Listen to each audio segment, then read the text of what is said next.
everyone! Welcome to my YouTube channel. Today, gusto kong ipakita sa inyo ang mga bato ni Darna. O, di ba? May mga bato si Darna dito. Tingnan yung mga bato ni Darna. Yan, mga bato ni Darna. Kung si Darna kung si Darna linulunok ang bato na ito at sigaw na Darna, at ito naman hindi mo ito pwede ilunukin kasi baka mamatay ka. Baka mabulunan ka lang. So, ang mga bato na ito ay mga bato na pampaswerte. Pampaswerte sa pag-ibig, sa negosyo, at sa kalusugan. Gusto nyo bang ipakita ko sa inyo kung ano ang mga bato na pampaswerte sa pag-ibig at sa business o negosyo at sa pangkalusugan? Unahin natin muna ang bato na pampaswerte sa pag-ibig. Ang mga laon, manuglaon, yung mga iniwan at nang iwan. Baka ito na yung chance nyo na maging swerte sa pag-ibig. Na kailangan nyo ang bato nito ni Darna na pampaswerte sa pag-ibig. So, ito na. Kung ano ba ang bato na pampaswerte sa pag-ibig? So, unang bato na pampaswerte sa pag-ibig ay ang tinatawag nilang rose quartz. Ang rose quartz, isa sa mga bato na nagpapaswerte sa pag-ibig. Pag kayo ang iniwan or makikita nyo yung soulmate ninyo or ma-meet nyo ang soulmate ninyo or ma-attract nyo si Mr. Right ninyo. At saka, ang bato na ito ay ano rin siya, yung pampaswerte rin sa pamilya, relation sa pamilya, sa kaibigan, at sa lahat ng tinatawag na love. Ito yung pampaswerte. Isa ang rosy quartz na yan, at saka yung malachite. Ito rin ang malachite, isa rin yan sa pampaswerte sa pag-ibig.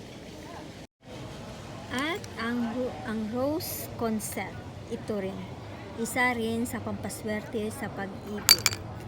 At yung sana ba yun? Dito yung isa rin.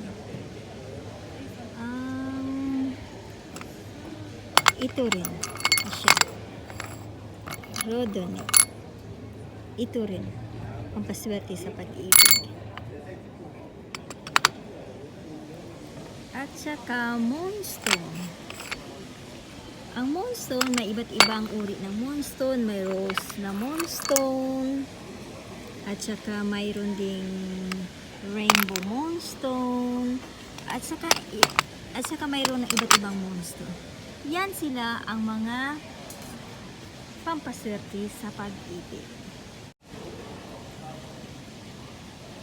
Ito naman ang pampaswerte sa negosyo, sa lahat-lahat, pampaswerte sa buhay. Ito. Yung nag-attract ng money, wealth, and abundance. Ito siya. Citrine. Ang citrine, isa sa mga nagpapaswerte sa buhay. Paswerte sa trabaho, negosyo, at iba-iba pa. Citrine, aventurine also. Aventurine, isa rin sa paswerte. Jade, ito rin na bato, jade. At saka tiger eye, paswerte rin yan. At saka clear quartz, ito rin pampaswerte. At ito naman yung tinatawag nilang orange calcite. Ito yung pampaswerte sa pagbubuntis o fertility. At ang lapis lazuli, ganun rin siya. pampaswerte sa pagbubuntis. Ang aventurine, isa rin sa pampaswerte sa pagbubuntis. Ang rosy quartz, isa rin siya. Ang rhodonate, sana ba yun? Ito, isa rin siya yan. Pampaswerte sa pagbubuntis. Carniol, siya rin yan. At marami pang iba't ibang meaning na ang mga bato na to. See? Yan ang bato na ninulunok ni Darna. Joke. Kaya kung kailangan nyo ng bato na gusto magpapaswerte sa pag-ibig, sa negosyo, sa health, ayan yan lang sila. Makikita mo na dito.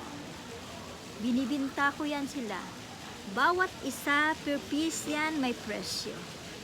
Kaya minsan ang ibang bato na yan, ang presyo ay dollar talaga.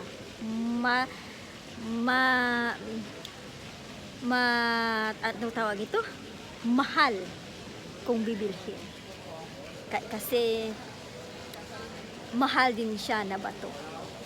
So, marami ako mga bato dito. Kaya pag kailangan nyo ng bato, pampaswerte, kung anong gusto nyo, dito lang yan makikita sa shop ko.